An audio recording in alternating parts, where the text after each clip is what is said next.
Do you remember the first time that he physically hit you? Yes. Please tell the jury about it. It was it's seemingly so stupid, so insignificant. I will never forget it. It changed my life. I was sitting on the couch, and we were talking. We were having a normal conversation, just there was no fighting, no argument, nothing.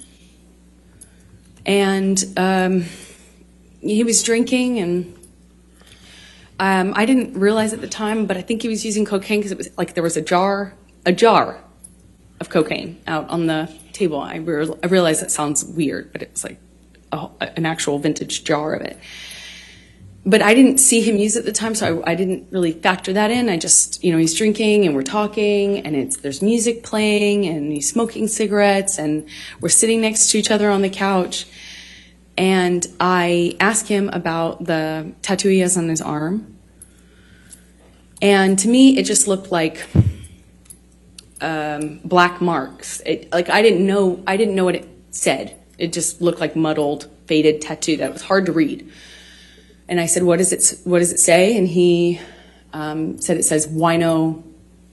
It says wino. And I didn't see that. I thought he was joking because it didn't look like it said that at all. And I laughed. It was that simple. I just laughed because I thought he was joking. And slapped me across the face. And I laughed. I laughed because I didn't know what else to do. I thought, this must be a joke. This must be a joke. Because I didn't know what was going on. I just stared at him, kind of laughing still, thinking that he was going to start laughing too to tell me it was a joke. But he didn't. He said, "You think it's so funny? You think it's funny, bitch. You think you're a funny bitch." And he slapped me again. Like, it was clear it wasn't a joke anymore. And I stopped laughing, but I didn't know what else to do. I didn't know what to do. You would think you would have a response, but I, as a woman, had never been hit like that. I'm an adult, and I'm sitting next to the man I love, and he slapped me for no reason, it seemed like, and I missed the point. It was that stupid. Second slap, I know he's not kidding, but I don't know what else to say or do, so I just stared at him. I didn't say anything. I didn't react. I didn't move or freak out or defend myself or say, "What are you doing? You're crazy." I just stared at him because I didn't know what else to do. And he slaps me one more time. Hard. I lose my balance. At this point, we're sitting next to each other on the edge of the couch, or I was on the edge of the couch. And I'm all of a sudden realizing that the worst thing has just happened to me that could possibly happen to you. I realized that I wish so much he had said he was joking, because it didn't hurt. It didn't physically hurt me. I was just sitting there on this carpet, looking at the dirty carpet, wondering how I wound up on this carpet and why I never noticed that the carpet was so filthy before, and I just didn't know what else to do. I didn't know what to say. I didn't know how to react. I just sat there thinking, how much time do I have till I figure out what I need to do? Because, God, did he just hit me? No, I didn't want to leave him. I didn't want this to be the reality. I didn't want to have the man I was in love with. I know you don't come back from that. I'm not dumb. I know you can't hit a woman. You can't hit a man. You can't hit anyone. You can't just hit somebody because I knew it was wrong, and I knew that I had to leave him. And that's what broke my heart, because I didn't want to leave him. I thought if I got up out of that room, I'd leave the best thing that ever happened to me.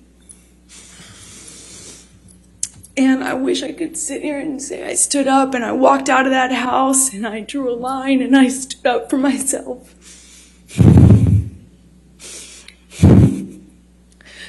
But I was just looking at the dirty carpet trying to will myself to get up, to walk out of the door because I knew I needed to. And I really slowly, I stood up and I remember looking at him in the eye and just looking at him, frankly, because I didn't know what else to do. And before I know it, he starts crying. And, you know, like I had never seen an adult man cry. I didn't even really see my dad cry at my grandma's funeral. You know, it's weird. And he's crying. Tears, I mean, just falling out of his eyes. He gets down on his knees and he grabs my hands and he's touching my hands and he's saying to me, I will never do that again. I'm so sorry, baby. I put the fucker away. I thought I killed it and it's done. I thought I put the monster away and I've done it before. It's done. But on his knees. And I didn't have words. I didn't know what to say. I just remember thinking that it was just, he was crying. He seemed so sorry, but I knew I couldn't just forgive him because right? That means it will happen again, no? You know, like I've seen the health class videos, like everyone else. And I got up in my car. I walked to the car. I didn't say anything. I made a point to not say, oh, it's okay, or anything like that. I just didn't say anything. I got up, I went to the car, I sat in my car, and I felt like I sat there forever. I didn't want to turn the key. I just leaned my head up against the window, and I remember just seeing my breath on the windshield, you know, on the glass of the window of the door, just seeing my breath and trying to will myself to have the strength to know what I should do in this moment, because I was heartbroken. And I sat there for a long time and I eventually turned the key and drove home.